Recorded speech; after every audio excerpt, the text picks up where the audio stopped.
You are listening to The Black Landscape with Andrea Spearman, where Black excellence is always trending. Welcome back, everybody. This is your host, Andrea Spearman, and this is The Black Landscape. I am a light-skinned Black woman, just woman, one of me, with two-strand twists that are up in a loose bun right now with a flower crown that has pink and purple florals surrounding it. I'm also wearing pink glasses to match my pink t-shirt. And today we are here with Wonder Woman herself, Tammy Johnson. Welcome. Hey, it feels so good to be here. Yes. Please describe yourself to our listeners. Hi, everybody. I am a 50-something-year-old Black woman, dark caramel. I have locks that go down my back, and I have a big smile line today. We love smiles. So we're going to jump right in. If you would tell our audience more about your background and where you grew up. Oh, great. Yeah. Well, I am a Southern girl. I spent the first decade of my life in a little town called Humboldt in Humboldt, Tennessee. Oh, nice. And my grandparents' house with my family there. And then when I was about 10, my mother remarried and we relocated to southeastern Wisconsin around Milwaukee. Went to school at UW-Milwaukee in terms of college. And then in 2000, while I was a community organizer in Milwaukee, I decided I need a change. I need something major to happen. And that's when I came out to Oakland, California, to work for what was then called the Applied Research Center. It's now known as Race Forward, a national organization that does work around structural and institutional racism. And I worked there for many years, with wearing many hats, everything from doing public policy work, state, local, city level public policy, in issues like education, welfare reform. Also, I worked on Color Lines magazine when it was in hard copy, and it's worked on it in its transition online.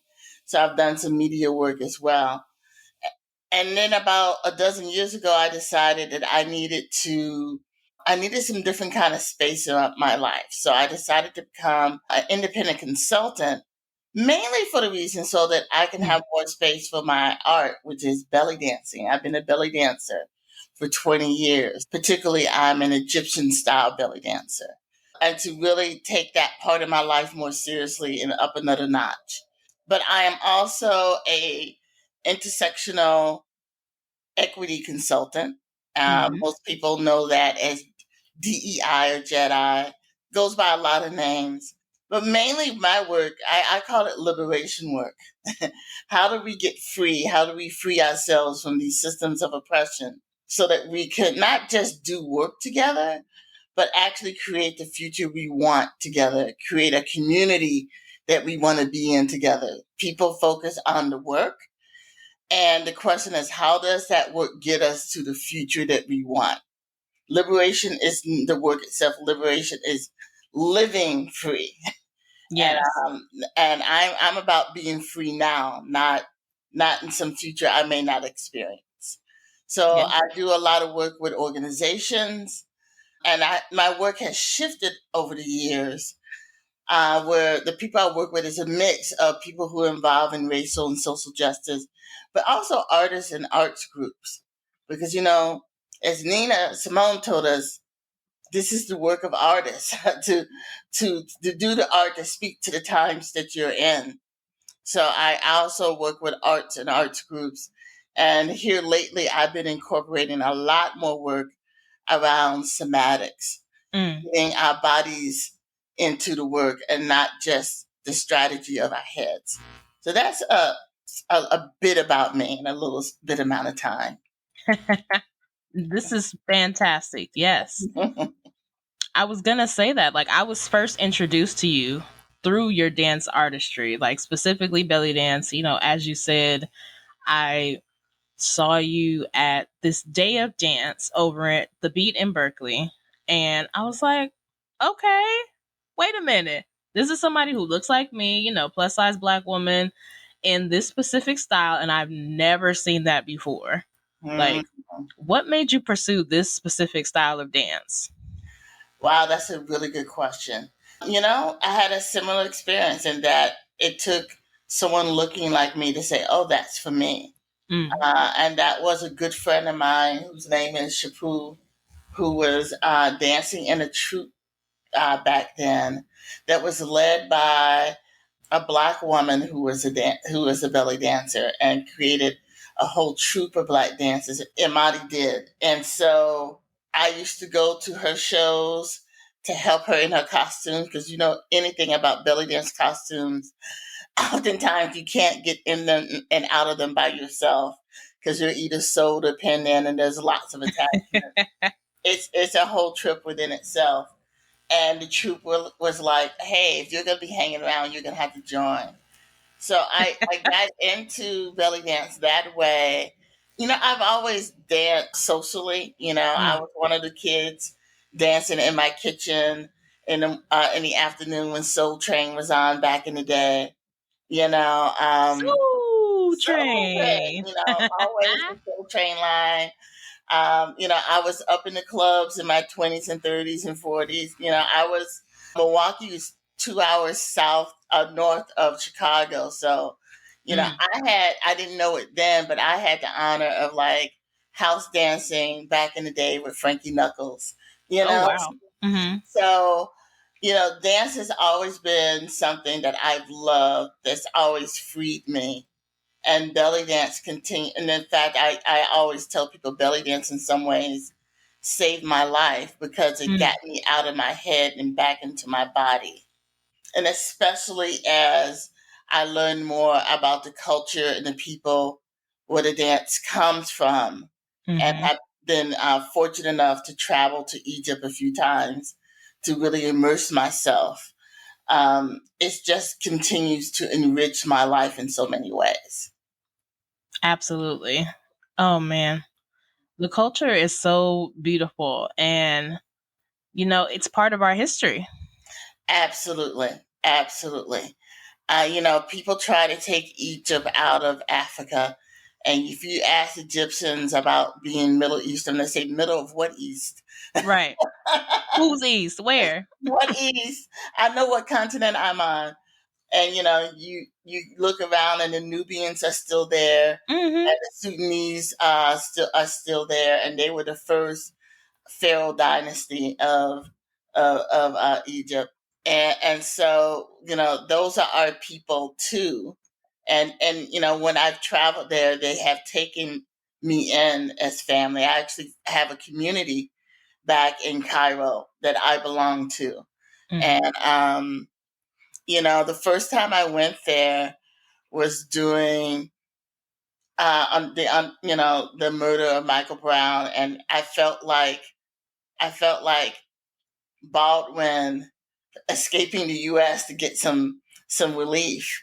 And Hmm. what was really interesting to me is I would have these conversations with Egyptians who were like, "Yes, we know about what's happening to our brothers and sisters in the U.S. and this is a global fight against tyranny. This is Mm. a global fight against all of those things that are holding our people down." And so I've always felt that there's been kinship and love and a sense of community when I've gone to Egypt and now to Morocco and other places. There's a lot of history there that cannot be ignored. And there's a lot of history there that we don't know, Mm. right? Until we go and we talk to people. Uh, Exactly. so yeah, yeah, I have a great amount of respect. Yeah, it's that what you just said, the talking to the people so that we're getting current history and past history. And Hmm. it's lived experience. It's not just written in a book from Caucasian perspective. It's from the people. And then that's and so that you can connect the dots. Like I know that you have some church dance history. And Mm-hmm. one of the things that has kept bringing me back to Egypt is this spiritual practice that I'm a part of called Zar. Mm. And when I would see belly dancers go into what's called a Zar rhythm, which is a rube, it was like there was something about that was like, Mm. that looks familiar, and it looks out of context, and it was out of context, right? And so when I went back to Egypt to talk to people about this Zar spiritual religion, which really connected them, especially to Sudanese people and to Mm-hmm. Ethiopian people there who brought it there, they have a trance dance that they do that looks a lot like the Holy Ghost, Hey, right? of course. And it parallels a lot of the spiritual principles that you would see and throughout the continent that people still practice.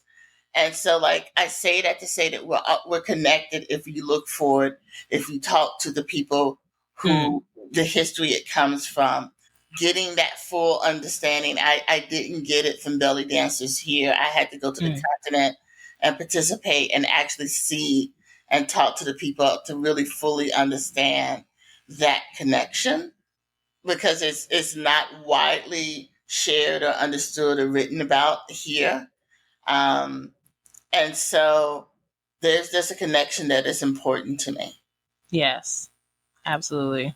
And speaking of connection with community, it's Mm-hmm. been really tough, as we all know, during this Pandarosa to connect with each other, whether we're creatives or in the dance community or arts community, in cultural equity community. But you were connected with creatives in place. How did that come about? Oh wow, that project was an amazing project. That came about because there were folks who came to me from the Akhenaten Foundation and Dow Rising, which is a family philanthropy organization, who really wanted to know. And actually, this conversation started in the fall of 2019, before the pandemic started.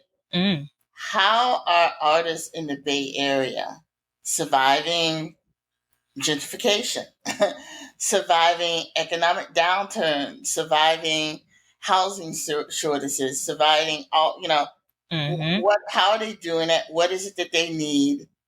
And what would they tell funders and donors if they had the opportunity to tell them about how things are working or don't work? And so that was the premise, to really find that out. And we literally started working on this in March. Like, there was conversation, and then the actual work started when the pandemic started in March 2020, believe it or not. It's interesting because, all of the plans we had before we had to take online got shifted to an online platform, to Zoom. And so I interviewed 22 Bay Area artists. We tried Wow. to get folks from as many genres of art. So we have visual performance, multidisciplinary artists involved, everything from people who do drag to people who do cartoons, right? Uh, Mm-hmm. and also tried to get a good gender and ethnic and regional mix. And so it's not just Oakland and San Francisco. The Mm. folks there from Richmond and Marin and things of that nature. And, we asked them these questions. How have you been able to do your art? And we added the pandemic in the mix, right? Because we were living at that point at the beginning of the pandemic, right? Mm-hmm. And they were given a stipend each of $10,000 to participate, because Oh, bless. to, Hey, come we, on in. 10,000. well, we also just wanted to set the example that this should not be an extractive process, right? Mm-hmm. The artist's time, and even during the pandemic, where some artists have shifted the work they've done or even put the work on pause because of life. We Right. wanted to value their experience because they were giving us their experience, right? Mm-hmm. And to recognize that they had already put the work in, right? Because the reality is, like, usually by the time an artist gets a grant or a commission, but what's enabled them to get that is work that they've already done. Right. right? And sometimes that's not fully recognized, and we wanted to recognize that these are people who've already put the work in, which is why we are talking to them. They're working artists in the Bay Area, and so it wasn't based on the premise that they had to produce something for us. Mm. And talking to those artists, we wanted to share some of that knowledge and wisdom, which is why we created the creativesinplace.com website, where you can hear some audio and see some of the arts and see the artists themselves. Mm-hmm. And some of this information, of course, has been shared with other funders and donors. But, what really was striking to me is that one of the things that pretty much united all of the 20, but these were people who were artists in community, right? Yes. They had communities that they were thoroughly attached to. So, it wasn't about, oh, we just need housing for artists. No, we need housing for communities. And artists are part of those communities. Because, what we found was people have been supported and are supporting their families and communities, vice versa. So they don't think of those things as separate necessarily. And so that donors and other folk, when you work with artists, you have to think about the community that is attached to them as well, not just the artists. That many of these artists, they not that they are necessarily dictated to by their communities, but they're cognizant of and respectful of their communities. So their art reflects that. And so if you're going to engage them, you have to have that respect for communities as well. And that artists, like everyone else, were going through it. Yeah. Right? They were going through fits of depression and having, question about like, okay, who am I really? And what is my art in this context? Mm-hmm. And it also gave them time to reflect and deal with things that they hadn't had time to do, like their health. Yep. Artists oftentimes don't have health insurance, or because of the need to always be, trying to reach out for the next gig, they don't think about their health. They put it on the back burner. And for some of these artists, this was the first time in a long time or ever that they've had space to like say, oh, I need to take care of this health issue. Right. Right. And so there was a lot of things that we really did find out that we were sharing and continue to share with people about the context of living through gentrification and now the pandemic and the fall of empire as you're an artist, right? And what that means in terms of the art. And there's so much in chaos and that is unknown, especially for artists in their careers right now. There's been so much shifting. It's something that continues to be in progress. But it was a wonderful project. I think we learned a lot from it. I really hope that people go to creativesinplace.com and check out. There's an overview video that talks about the project overall. And then each artist has a page where you can listen to them and their take on various issues. And then you can check out some of their art too. And please, please, please do support these and other artists. I mean, it's really critical right now to think about, if I'm going to spend some of my dollar to entertain myself, to enrich myself, how can I share that dollar gets to an artist who's local, who needs that dollar, right? Who I can say, I appreciate the work that they're doing on that mural or that performance that they gave. It's really important to do that right now as much as you can. Agree. And with that, we're going to take a short break to hear from a couple of our sponsors. To catch up on previous episodes of The Black Landscape, download on Apple Podcasts, Buzzsprout, and Google Podcasts.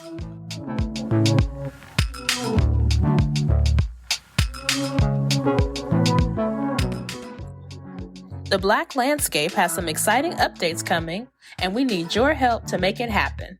We are seeking to hire a transcript editor to make the podcast more accessible to our deaf and hard of hearing audience members. This will serve one of our goals to reach more intersectional Black folks in the Bay Area. You can help today with a contribution of $50 or a monthly donation of $10. By making this gift, you'll be part of the expansion of this podcast, contributing to Black excellence. Can we count on you to help with a one-time gift of $50 or monthly gift of $10? Thank you again so much for listening. You can find the donation link by going to our website, theblacklandscape.buzzsprout.com, and clicking the heart icon in the top right corner. Also, directly contribute through Cash App or Venmo at Drea Mos1. That's DREAMOS number 1. Let's get back to the show. We are back and still in dialogue with Tammy Johnson.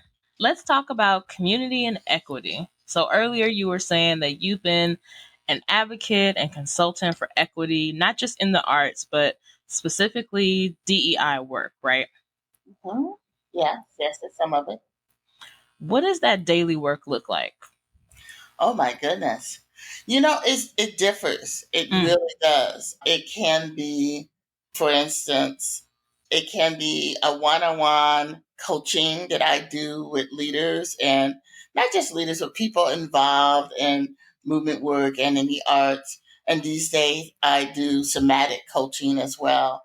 And somatics has to do with, it helps us unpack the why and focus on how in our lives through our bodies. Our bodies are sending us messages about, hey, you need to protect yourself, right? So I do somatic leadership coaching. So I could be, working one-on-one with someone on that. It could be a training on what is equity really? What is this? How is that connected to liberation? What does it look like when we evaluating each other in the workplace? Or it could be in the context of a project where, for instance, I'm working with Deborah Slater, who is a choreographer and head of the Deborah Slater Dance Company. And we're doing a project about the pandemic and interviewing people about their experiences in the pandemic. And equity there looks like making sure that, yes, there's a diversity of voices, but also a diversity of experiences, and making sure that, like, we're not presenting a type of person as the people are a monolith, right? But there's a balance in that. But holistically, the way I approach the work is that, how we get free, how do we get free from these systems of oppressions? And sometimes that means that we need to step back and unpack the history of an organization or the history of a city or the history of why we do a certain thing the way we do it, and understand that that history has a legacy which lives in the current day. And to understand what we're living with now, we have to unpack that history before we go, because people want to go and say, okay, let's create a new structure. Let's create a new policy. Let's do it differently, without having a full understanding of story, of context, of the roles that people play, and the current norms around the rituals and rules, the unspoken and spoken rules. Until you have an understanding of all of that, you really cannot make new rules, new ways of being that are going to undo that, right? Or they're going to have sticking power. And also, we have to look at ourselves. How do we hold ourselves accountable? How do we have compassion for ourselves as we do this work? Because, self-flagellation can really prevent you from advancing a lot.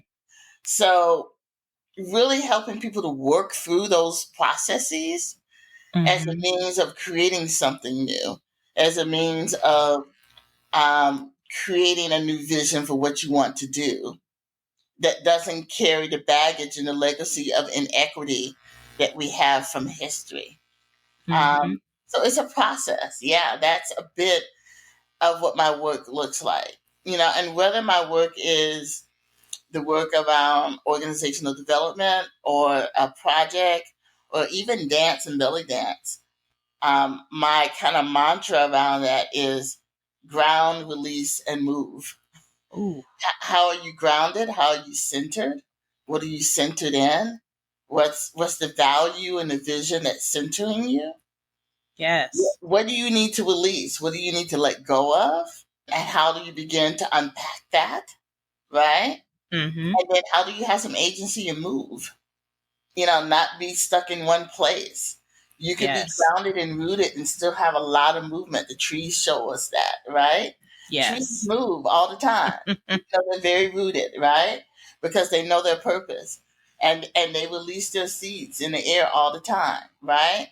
Yes. So, how do we actually have some agency and action? And how does all of that get us towards the liberation today? Mm. One of my frustrations when I was a community organizer, and especially when I did policy work, whether it was local, state, or national, people, and often it was our own folk, Mm. and by our own, I mean, whether they were white liberals or progressive people of color, would say, well, those are good ideas, but it's going to take 10 years before we have that reform. Child. And I would Who be, got 10 years? this kid is in a school system today. That kid can't wait 10 years, right? Mm-hmm. And so there's got to be a way where we can have some level of liberation now. And to really feel and know in our body that it's real, that this is not an intellectual exercise only, right? It's really important.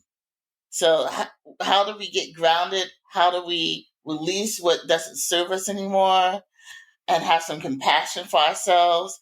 And then, how do we have agency to move toward that liberation? Is really the trajectory and the focus that I have for all of my work. I love that. Let's say it again. Ground, release, and move. Yes. I love it. That's a mantra. Ground, release, and move. Hey. Ground, release, and move. Yes, people, how are y'all doing that in your own lives? I really want you all to think about that. How are you staying grounded in your purpose, releasing that does not advance you? How are you moving and accepting that in your physical body? Absolutely. Absolutely. It's really important to me. I look at back on things I've done in my career and personal life, and I can say, oh, I wasn't grounded. I just moved. Mm. I was that 20 something Aries that was all about fire.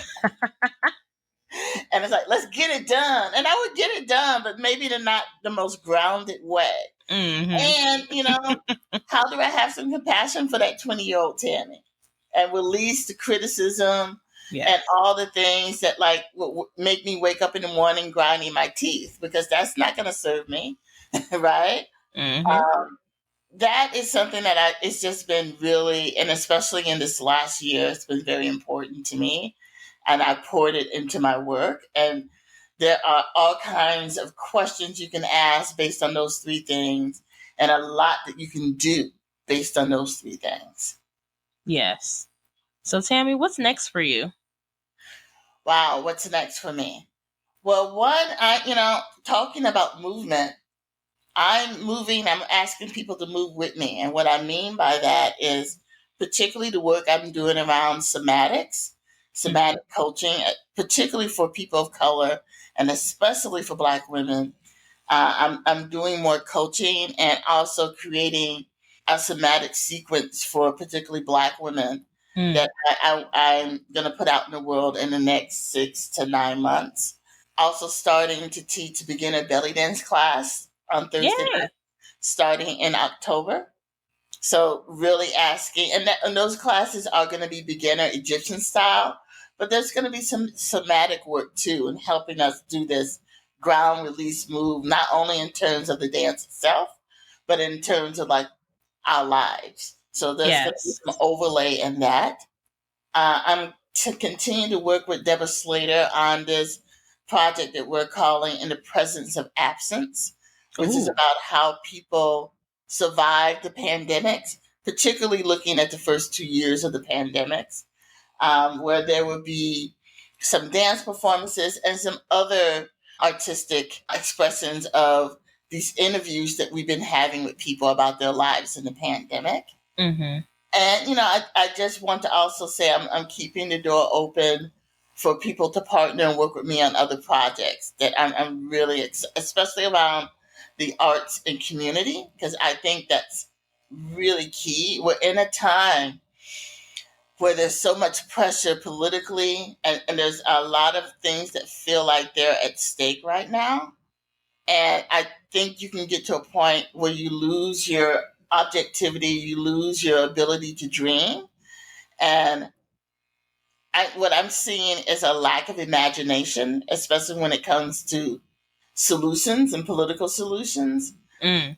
mainly from the powers that be. Talk about it.